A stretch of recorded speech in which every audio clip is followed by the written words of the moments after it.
अखंड मंथन के सभी दर्शकों को नमस्कार। मैं हूं शेखर त्रिपाठी और आप देख रहे हैं हमारा YouTube चैनल अखंड मंथन। आज कालचक्र में हम आपको दिखाने जा रहे हैं महाभारत ग्रंथ की वह भविष्यवाणी जिसमें भगवान श्री कृष्ण द्वारा आने वाले समय का संकेत दिया गया था। भगवान श्री कृष्ण ये जानते थे कि उनके धरती से जाने के बाद की स्थितियां बहुत ही विकट होने वाली हैं, अतः वे पांडवों को ये बताना चाहते थे कि आने वाले कलयुग में कौन कौन सी घटनाएं घटने जा रही हैं। तो चलिए आरंभ करते हैं आज का ये विशेष एपिसोड। आपको ज्ञात होगा कि महाभारत का युद्ध पूरे 18 दिन चला था, लेकिन उसमें से ये युद्ध आधे दिन पूर्व ही समाप्त हो गया था और यही आधे दिन का युद्ध कलयुग में लड़ा जाने वाला है, जिसकी तैयारी भगवान कृष्ण और पांडवों के द्वारा द्वापर युग में बहुत पहले से ही की जा रही है। महाभारत में पांडवों को विजय प्राप्त होने के बाद एक दिन भगवान श्री कृष्ण ने पांडवों को अपने पास बुलाकर ये आज्ञा दी कि ये पांचों भाई वन भ्रमण के लिए जाएं और उन्हें वहां जो भी दृश्य दिखें वह आकर भगवान को बताएं।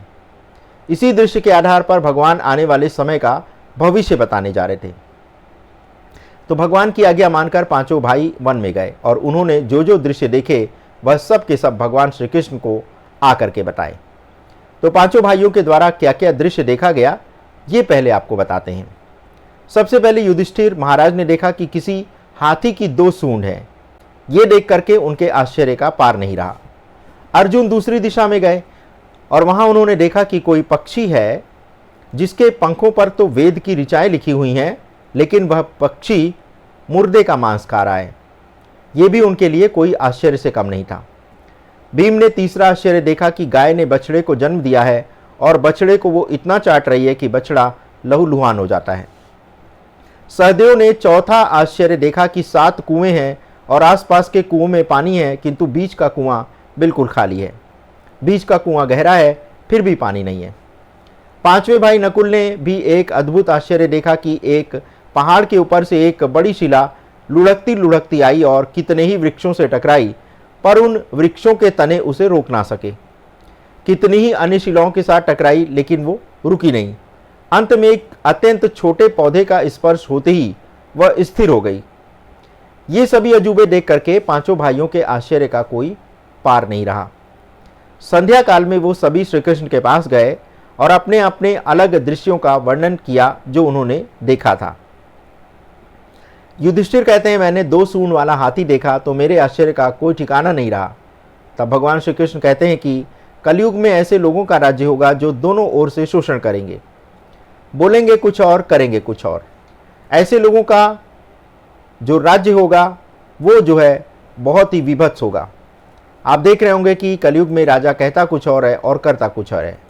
अधिक दिन दूर नहीं जब राहुल गांधी ने कहा था कि चुनाव जीतते ही सभी महिलाओं के खाते में 8,500 रुपये जुलाई महीने के आते ही खटाखट जमा होने लगेंगे। लेकिन जब राहुल चुनाव जीत गए तो महिलाएं कांग्रेस कार्यालय पर पहुंचने लगीं। तब ये कहा गया कि जब कांग्रेस की सरकार बनेगी तब रुपए आएंगे। अब देखिए बिल्ली के भाग्य से चीका कब टूटता है और कब महिलाओं के खाते में खटाखट रुपए आते हैं। इसी तरह से प्रत्येक देश का राजा ये कहता है कि वह प्रजा में शांति सौहार्द लाएगा, सबकी गरीबी दूर करेगा, लेकिन होता क्या है, राजा तो दिन ब दिन प्रजा के धन से अमीर होता जाता है और प्रजा कर दे करके गरीब होती जाती है। एक सामान्य सैलरी क्लास वाला व्यक्ति सारे करों का बोझ उठा रहा है। वह संपत्ति में निवेश करे तो भी मुनाफा होने पर टैक्स दे, अपनी संपत्ति बेचे तो भी वो सरकार को टैक्स दे, अपने लिए कुछ खरीदे तो भी टैक्स भरे और वर्ष के अंत में इनकम टैक्स फाइल करे तो वार्षिक आमदनी पर अलग से टैक्स भरे। तो एक तरह से तो प्रजा का जीवन सिर्फ टैक्स चुकाने में ही बीत रहा है और वहीं दूसरी ओर अमीर बिजनेसमैन सरकारी बैंक से कर्ज लेकर के विदेश भाग जाते हैं और उसका कोई कुछ भी बिगाड़ नहीं पाता है। तो ठीक यही संकेत हाथी के 2 सूंड से भगवान श्री कृष्ण ने बताया कि कलयुग की सरकारें प्रजा पर दोहरी मार करेंगी और सारी सरकारें एक जैसा ही काम करेंगी। अब अर्जुन ने देखा, जो वो बताते हैं कि अर्जुन ने देखा कि पक्षी के पंखों पर वेद की ऋचाएं लिखी हुई हैं, लेकिन वह पक्षी मुर्दे का मांस खा रहा है। इस पर श्री कृष्ण भगवान ने पांडवों को बताया कि कलयुग में भी इसी तरह के लोग रहेंगे जो बड़े बड़े पंडित और विद्वान तो कहलाएंगे, किंतु वो यही देखते रहेंगे कि कौन सा मनुष्य मरे और हमारे नाम पर उसकी संपत्ति आ जाए। इसी प्रकार से संस्था के व्यक्ति सोचेंगे कि कब और कौन सा मनुष्य मरे कि संस्था उनके नाम हो जाए। यानी देखने में तो लोग विद्वान लगेंगे, लेकिन वो मनुष्य के मांस का खाने का कार्य करेंगे। हर जाति धर्म के प्रमुख पद पर बैठे लोग विचार करेंगे कि कब किसका श्राद्ध है। चाहे कितने भी बड़े लोग क्यों ना हो, उनकी दृष्टि तो धन के ऊपर हमेशा वैसे ही बनी रहेगी जैसी गिद्ध की दृष्टि मांस के ऊपर रहती है। ऐसे लोगों की संख्या बहुत अधिक होगी और कोई विरला ही ऐसा होगा जिसे दूसरे के धन से कोई आशा नहीं रहेगी। अब बारी है भीम की। उन्होंने क्या देखा? तो भीम ने तीसरा आश्चर्य देखा कि गाय अपने बछड़े को इतना चाटती है कि वो लहूलुहान हो जाता है। इस आश्चर्यजनक वर्णन को करते हुए कृष्ण बताते हैं कि कलयुग का आदमी शिशुपाल हो जाएगा, बालकों के लिए इतनी ममता करेगा कि उन्हें अपने विकास का अवसर ही नहीं मिलेगा। किसी का बेटा अगर घर छोड़कर साधु बनेगा तो हजारों व्यक्ति उसके दर्शन करने जाएंगे, लेकिन यदि अपना बेटा साधु बनेगा तो लोग रोएंगे कि मेरे बेटे का क्या होगा। इतनी सारी ममता होगी कि उसे मोह माया और परिवार में ही बांध कर रखेंगे और उसका जीवन वहीं पर समाप्त हो जाएगा। अंत में वह व्यक्ति अनाथ होकर के मर जाएगा। भगवान ये भी कहते हैं कि वास्तव में लड़के तुम्हारे नहीं हैं, वो तो बहुओं की अमानत हैं, लड़कियां जमाइयों की अमानत हैं और तुम्हारा ये शरीर मृत्यु की अमानत है। तुम ही आत्मा तो परमात्मा की अमानत हो। तुम अपने शाश्वत संबंध को जान लो, बस बेड़ा पार हो जाएगा। अब बारी थी सहदेव की। सहदेव ने देखा कि 7 कुएं भरे हुए हैं लेकिन बीच का कुआं एकदम खाली है।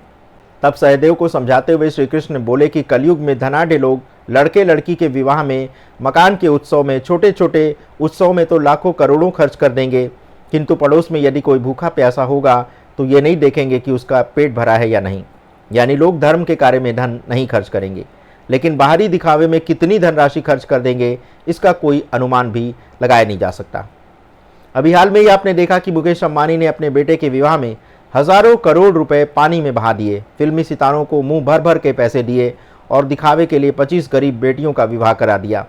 लेकिन अगर वो चाहते तो इसी धन का उपयोग वो मंदिर, अस्पताल, धर्मशाला, स्कूल बनवाने में भी कर सकते थे, लेकिन ऐसा उन्होंने नहीं किया। एक अंबानी इंटरनेशनल स्कूल अवश्य है मुंबई में और उनके द्वारा खोला गया है, लेकिन उसमें मात्र अमीरों के बच्चे ही पढ़ सकते हैं। तो भगवान श्री कृष्ण जिस कुएं के खाली होने की बात कर रहे हैं वह धर्म का कुआं है जो कलयुग में सदाई खाली रहेगा। भगवान का ये भी कहना था कि कलयुग में लोग मौज मस्ती, शराब, फैशन और व्यसन में पैसे उड़ा देंगे, किंतु किसी के 2 आंसू पोंछने में उनकी रुचि नहीं होगी। जिनकी रुचि होगी उन पर कलयुग का प्रभाव नहीं होगा और उन पर प्रभाव भगवान का होगा, लेकिन ऐसे लोगों की संख्या ना के बराबर होगी। अब आई नकुल की बारी, जिन्होंने 5वां आश्चर्य ये देखा कि एक बड़ी चट्टान पहाड़ से लुढ़की, वृक्षों के तने और चट्टान तो उसे रोक ना पाए, किंतु एक छोटे से पौधे से टकराते ही वो चट्टान रुक गई। इसी बात को समझाने हेतु कृष्ण कहते हैं कि कलयुग में मानव का मन नीचे गिरेगा, उसका जीवन पतित हो जाएगा। ये पतित जीवन धन की शिलाओं से नहीं रुकेगा, ना ही सत्ता के वृक्षों से रुकेगा, लेकिन हरि नाम के एक छोटे से पौधे से, हरि कीर्तन के एक छोटे से पौधे से मनुष्य के जीवन का पतन रुकना आरंभ हो जाएगा। लेकिन आज का मनुष्य हरि नाम का कीर्तन करना तो दूर, वह मंदिरों में लाउड स्पीकर लगाकर ही अपने पूजा कर्म की इतिश्रुति कर ले रहा है। भगवान का नाम अगर कोई लेता भी है तो उसे पहले मांगो कि भगवान के सामने एक लिस्ट थमा दी जाती है कि अगर मेरा ये काम हुआ तो मैं प्रसाद चढ़ाऊँगा, फिर मैं भगवान का नाम लूँगा, लेकिन अगर मेरा ये काम नहीं हुआ तो भगवान को गाली देने से भी मनुष्य चूकने वाला नहीं है। तो भले ही ये आश्चर्य पांडवों ने उस काल में देखे, परंतु कलयुग में वही आश्चर्य अपनी सत्यता को प्रमाणित करते हैं। तो प्रिय दर्शकों, ये एक छोटा सा उदाहरण भगवान ने दिया है कलयुग को लेकर के, लेकिन अब तो आप भी कलयुग का सबसे विभत्स रूप देख ही रहे हैं। हमारा उद्देश्य कोई उपदेश देना नहीं है, लेकिन आपको वास्तविक स्थिति से अवगत भी कराना है। तो आज कालचक्र के अंक में बस इतना ही। मिलते हैं अगले अंक में, तब तक के लिए हमें अनुमति दें। धन्यवाद, नमस्कार।